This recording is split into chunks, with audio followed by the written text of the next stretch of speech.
नमस्कार दोस्तों, renew academy में आपका स्वागत है। आप सब कैसे हैं? आई होप आप सब अच्छे होंगे और मन लगा के पढ़ाई भी कर रहे होंगे। दोस्तों, मेहनत करिए, आपको सफलता जरूर मिलेगी। जो भी ईमानदारी से शिद्दत के साथ मेहनत करता है ना, उसको सफलता मिलनी ही है। जिसको लग रहा हो कि हम मौज मस्ती करते हुए, लोगों से फोन पे बातें करते हुए, रील्स देखते हुए सफलता पा लेंगे, तो ये उनकी गलतफहमी है। अगर आपको सफल होना है, ज़िंदगी को एक बेहतर रूप देना है, भविष्य को उज्जवल बनाना है, तो खुद को अभी तपाइए। जो वर्तमान में मेहनत करेगा दोस्तों, उसका भविष्य अपने आप संवर जाएगा, उसका भविष्य उज्जवल होगा। जो वर्तमान में मज़े करेगा, मस्ती करेगा, उसको भविष्य में बहुत ही कठिनाई आने वाली है। तो आप सब अभी वर्तमान में मेहनत करिए, ताकि भविष्य आपका उज्जवल हो, आपकी आने वाली पीढ़ी जो है वो उज्जवल हो सके, उसमें आप उसको कुछ संदेश दे सके, आप उसके आइडल बन सके। तो ऐसा कुछ करना है। तो आइए देखते हैं हमें क्या पढ़ रहे हैं। हम भारतीय काव्य शास्त्र को पढ़ रहे हैं और उसमें हम बहुत सारी चीजों को ट्रिक से याद किए हैं। कल हमने आप लोगों को रीति संप्रदाय बताया था, पहले थोड़ा सा रिवीजन कर लेते हैं फटाफट। रीति संप्रदाय में हमने बताया था किसने पांचाली माना है। तो पहले वैदर्भी और गौड़ी भामा ने माना था, लेकिन एक उसमें पांचाली ऐड कर देते हैं। कौन? वामन। हमने बताया था कि हमारे मन में, वामन मतलब मन में याद कर लो कि 5 तरह की चीजें चलती रहती हैं। मन में क्या है? 5 तरह की चीजें चलती रहती। पांचाली किसकी हो जाएगी? वामन की हो जाती है। और था लाठी। लटाई किसके पास है? रुद्र के पास है। लटाई किसके पास? भगवान शंकर रुद्र रूप जो है उनका क्या है? लटे उनके पास है। तो लाठी जो है रुद्र का हो जाएगा। और भोजराज ने 6 रीति को माना है, 6 रीतियों को, जिसमें पहले की 4 रीतियां हैं, बाद में 2 वो जोड़ देते हैं, अवंतिका और मागधी। हमने बताया था भोजराज हैं, उनकी 2 पत्नियां हैं ऐसे मान लो, और एक का नाम अवंतिका है, एक का नाम मागधी है। एकदम सिंपल से था। 3 प्रकार की रीतियां होती हैं। एक वैदर्भी रीति है, दूसरी गौड़ी है, तीसरी क्या है? पांचाली है। वैदर्भी रीति में आप जानते हैं कि उसमें समास नहीं होता है, टकार वर्ड नहीं आएंगे, उसमें बहुत ही सरस वर्ड आते हैं। जैसे आप उसमें क्या देखेंगे? श्रृंगार रस हो गया, करुण रस हो गया, शांत रस हो गया। ऐसे रस जो है वैदर्भी रीति में लिखे जाते हैं। यह वृत्ति पर आधारित होती हैं। जो रीतियां हैं वो वृत्तियों पर आधारित होती हैं। इनकी वृत्ति क्या है? इसका पहले गुण याद कर लो। जो वैदर्भी रीति है उसका गुण वो किस पे आधारित होती है? तो वो माधुर्य गुण पर आधारित है। और उसकी वृत्ति क्या है? माधुरी दीक्षित कहाँ रहती है? नगर में रहती है, तो उपनागरिका। और ओज जो है हमने बताया था किसमें होता है? ये ओज जो है, ये गौड़ी रीति जो है, ओज ओज गुण होता है। और ओज किसमें होता है? पुरुषों में होता है। तो परुषा किसमें वृत्ति हो जाएगी? वो गौड़ी रीति में हो जाएगी। इसके बाद लास्ट वाला था पंचाली। पंचामृत का हम प्रसाद बनाते हैं, तो पांचाली रीति में प्रसाद गुण पाया जाता है और वो कोमला वृत्ति होती है। ठीक है, तो इस तरह से हम याद कर लिए। आइए हम आज देखते हैं वक्रोक्ति संप्रदाय। वक्रोक्त संप्रदाय से दोस्तों जितने भी क्वेश्चन बनते हैं, वही आप देखेंगे, कोई भी पी वाई को उठा के देख लीजिए, वही सारे क्वेश्चन बार बार वहां से पूछे जाते हैं। उन्हीं सारी चीजों को हम देखेंगे, याद करेंगे।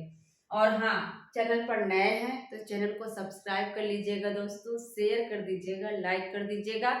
हम यहाँ पे क्लास में ये चीजों को याद करते हैं। आइए देखते हैं प्रवर्तक कौन है। वक्रोक्ति के प्रवर्तक आप सब जानते होंगे कौन है? कुंतक है। कौन है? कुंतक है। रीति संप्रदाय का जो है प्रवर्तन किसने किया? तो हमने बताया था रीति, हमारा मन जो है बड़ा रीति रिवाज से चलता है, तो वामन जो है किसके हैं? रीति के हैं। और वक्रोक्ति के कौन है? कुंतक हैं। वक्रोक्ति के कौन? इसमें भी 2 का आया है, इसमें भी 2 का आया। ऐसे याद कर लिया करो, चीजों को लिंक कर लिया करो, क्योंकि एग्जाम में हमें भूल जाएगा कि कौन किसके हैं। तो इसमें भी देख रहे हो 2 का है, इसमें भी 2 का है, तो वक्रोक्त के कौन हो जाएंगे? कुंतक हैं। कौन है? कुंतक हैं। और इनका ग्रंथ ही है इसी संप्रदाय के नाम पर, वक्रोक्त जीवितम। क्या है? वक्रोक्त जीवितम पूछा जाता है तो आप अपने जहन में इसको बैठा लीजिए, वक्रोक्त जीवितम। और ये रचना तो ये जो लाइन लिखा है हमने, ये हमेशा पूछी जाती है। वक्रोक्त रेव वैदग्ध भंगी भड़ित रुचते। क्या है? वैदग्ध भंगी भड़त रुचते। भंगी भड़ती, भंगी मतलब होता है दोस्तों ये चमत्कार। क्या होता है? चमत्कार। भंगी मतलब चमत्कार, और वैदग्ध मतलब होता है विलक्षणता। क्या है? विलक्षणता मतलब ऐसी युक्ति, काव्य में ऐसी उक्ति जो विलक्षणता और चमत्कार से युक्त हो, उसे ही क्या कहते हैं हम? वक्रोक्ति कहते हैं। वक्रोक्ति का मतलब होता है दोस्तों सीधे से ना कह के, बातों को थोड़ा सा वक्र, वक्र मतलब घुमा के बोलना ना, उसी को क्या कहते हैं? वक्रोक्ति। मतलब कहना है वक्रोक्त उसे कहते हैं जो ऐसी उक्ति जो थोड़ा सा क्या हो? विलक्षण हो, जिसमें चमत्कार हो, वही क्या है? वक्रोक्ति है। तो अब देखो याद कैसे करोगे कि ये वाली जो है लाइन कुंतक की है। हमने याद कर लिया था कुंतक मतलब याद कर लिया कुतर देना। कुंतक मतलब कुतर देना। जब किसी चीज को आप कुतर दोगे ना, देखो चूहा को जब कुतर देता है तो क्या हो जाता है? भंगी भड़ती हो जाता है। तब क्या होता है? वो भंगिमा उसकी चेंज हो जाती है। कोई कपड़ा आपने रखा है पहनने के लिए, तब तक बाद में पता चला कि चूहा कुतर दिया। कुंतक मतलब कुतर दिया, तो क्या हो जाएगी?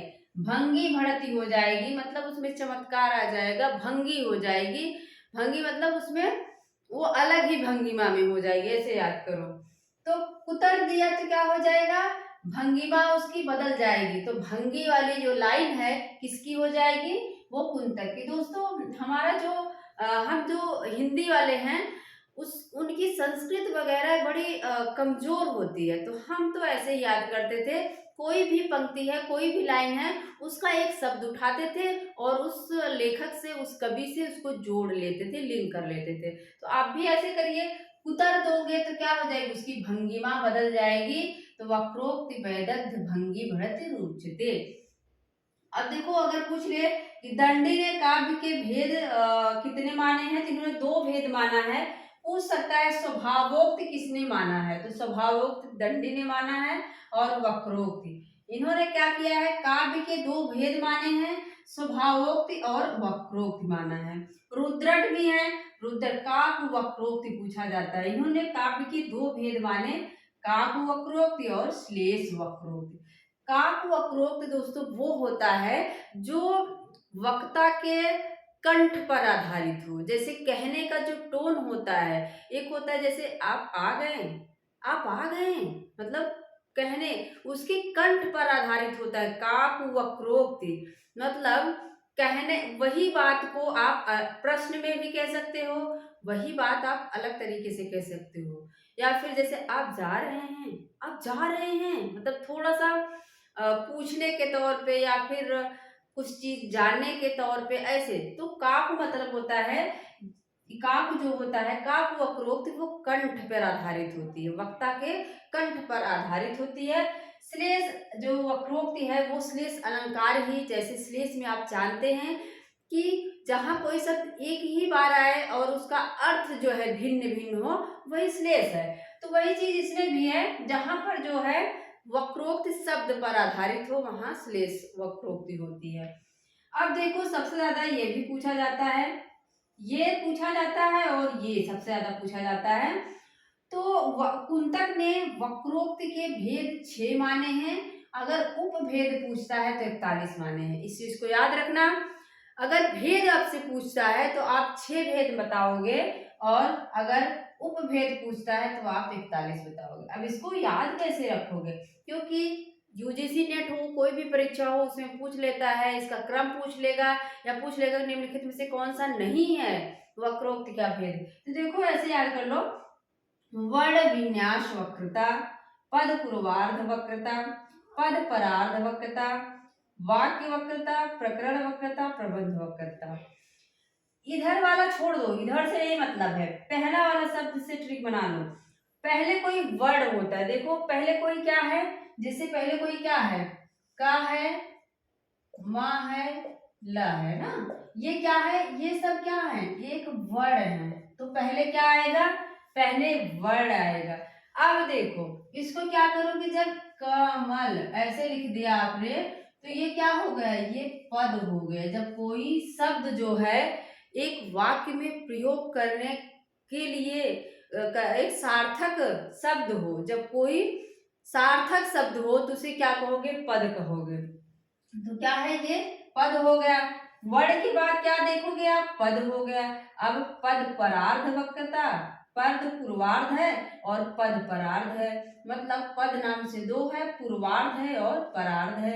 इसके बाद वो क्या हो गया, अब उसी को लिख दो आप एक वाक्य में। यह एक कमल का फूल है, ऐसे लिख सकते हो, यह एक कमल का फूल है, ऐसे कर दिए तो ये क्या हो गया, एक वाक्य हो गया। पद के बाद क्या हुआ, एक वाक्य हो गया।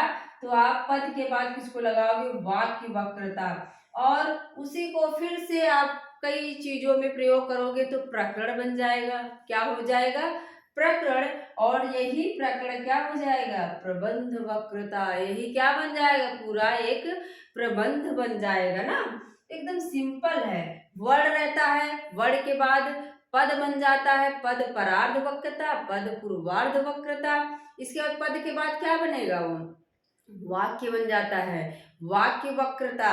और वाक्य के बाद आप देखोगे वो एक प्रकरण बन जाता है। और प्रकरण प्रकरण के बाद क्या हो जाता है, लास्ट में वो प्रबंध का भी बन जाए, प्रबंध बन जाएगा, प्रबंध वक्रता। सिंपल है दोस्तों। वर्ड हो गया, वर्ड के बाद आप देखोगे देखोगे कि पद दो हैं, पद परार्ध पद पूर्वार्ध, तीन हो गया। इसके बाद आप वाक्य पे चले जाओगे, पद के बाद वाक्य बन जाएगा, वाक्य के बाद प्रकरण हो जाएगा और प्रकरण के बाद पूरा एक प्रबंध बन जाता है। एकदम आसान हो गया याद करना। और ये भी पूछा जाता है, तो इसको आप देख लीजिए कि आचार्य रामचंद्र शुक्ल जो है वो पाश्चात्य अभिव्यंजनावाद को भारतीय वक्रोक्ति का विलायती उत्थान कहते हैं। क्या कहते हैं, जो पाश्चात्य अभिव्यंजनावाद है वो क्या है, भारतीय वक्रोक्ति का विलायती उत्थान है। इस शब्द को आप लोग रट लीजिए, यही सेम उठा के पूछ लेता है कि किसने कहा है कि पाश्चात्य अभिव्यंजनावाद भारतीय वक्रोक्ति का विलायती उत्थान है, तो रामचंद्र शुक्ल ने कहा है। और ये जो अभिव्यंजनावाद है दोस्तों, ये सिद्धांत दिया किसने है, तो क्रोचे ने दिया है। किसने दिया है, क्रोचे ने दिया है। और क्रोचे जो है कला को सहज ज्ञान मानते हैं। कला को क्या मानते हैं, सहज ज्ञान मानते हैं। लेकिन जो ये हैं, आप देख ही रहे हैं कुंतक, ये क्या करते हैं, इस सहज ज्ञान ना मान के शास्त्रीय ज्ञान का महत्व देते हैं, शास्त्रीय ज्ञान पे ज्यादा जोर देते हैं। और ये पूछता है, देखिए वक्रोक्ति के विरोधी कौन है। वक्रोक्ति के विरोधी अगर पूछा जाए तो ये कैसे हैं, रसवादी हैं। कौन है, ये रसवादी हैं आचार्य विश्वनाथ। आप परिचित होंगे इनसे, जिनका साहित्य दर्पण है। क्या है इनका रचना, क्या है इनकी, साहित्य दर्पण है। और इन्होंने रसात्मक वाक्य ऐसे करके कुछ परिभाषा भी दी है। तो ये क्या करते हैं, ये वक्रोक्त के विरोधी माने जाते हैं। विश्वनाथ क्या हैं, वक्रोक्त के विरोधी हैं। आपके एग्जाम में पूछ सकता है कि वक्रोक्त के विरोधी आचार्य कौन माने जाते हैं, कौन है, आचार्य विश्वनाथ। और एक चीज देख लीजिए, वामन जो है ना, वामन, वामन यही जो गुण और दोष वाले, वामन जो है वक्रोक्ति को क्या मानते हैं, ये अर्थालंकार का भेद है। कहते हैं ये क्या है, अर्थालंकार का एक भेद है। तो एग्जाम में अगर ये भी पूछे कि अर्थालंकार का भेद वक्रोक्ति को किसने माना है, तो किसने माना है, वामन ने माना है। किसने माना है, वामन ने माना है। तो एक बार फटाफट फिर से रिवीजन कर लो। कुंतक वक्रोक्ति के प्रवर्तक हैं, दोनों का आए हैं, तो दोनों का उसमें भी है। वक्रोक्त जीवितम इनका ग्रंथ है। वक्रोक्त रेव वैदग्ध भंगी भड़ति रुचिते। तो हमने बताया अगर कोई चीज कुतर दे चूहा तो उसकी भंगिमा क्या हो जाएगी, बदल जाएगी। तो भंगी वाली किसके लिए हो जाएगी, किसकी परिभाषा है, कुंतक की है। दंडी ने काव्य के दो भेद माने, स्वभावोक्ति और वक्रोक्ति। रुद्रट ने भी काव्य के दो भेद माने, काक वक्रोक्ति और श्लेष वक्रोक्ति। काक जो होती है वक्ता के कंठ पर निर्भर होती है, श्लेष जो है उसके शब्द पर निर्भर होती है। वक्रोक्त ये कुंतक जो है वक्रोक्त के 6 भेद मानते हैं। 6 में पहले वर्ण विन्यास वक्रता, पहले वर्ण होता है, फिर पद परार्ध होता है, फिर पद पद पूर्वार्ध होता है, फिर जाके पद परार्ध होता है और पद के बाद एक वाक्य बन जाता है, वाक्य के बाद एक प्रकरण बन जाएगा और प्रकरण के बाद पूरा एक प्रबंध तैयार हो जाता है। ये 6 याद हो गए। इसके बाद आप देखें, मैंने बताया कि रामचंद्र शुक्ल ने पाश्चात्य अभिव्यंजनावाद को भारतीय वक्रोक्ति का विलायती उत्थान कहा है। ये चीज याद रख लीजिए। वक्रोक्त के परम विरोधी आचार्य पूछता है कौन है, तो आचार्य विश्वनाथ है और वामन ने वक्रोक्त को अर्थालंकार बताया है। ठीक है, मुझे लगता है आप लोगों को इतनी सारी चीजें समझ में आ गई होगी। तो दोस्तों ये सारा इतना तैयार कर लीजिए, एग्जाम में बस यही सारी चीजें पूछ ली जाती हैं और ज्यादा पढ़ने की जरूरत नहीं है आपको वक्रोक्ति संप्रदाय में। और मेरा पूरा वीडियो देखने के लिए आप लोगों का बहुत बहुत धन्यवाद दोस्तों। मिलते हैं अगले वीडियो में। Thank you.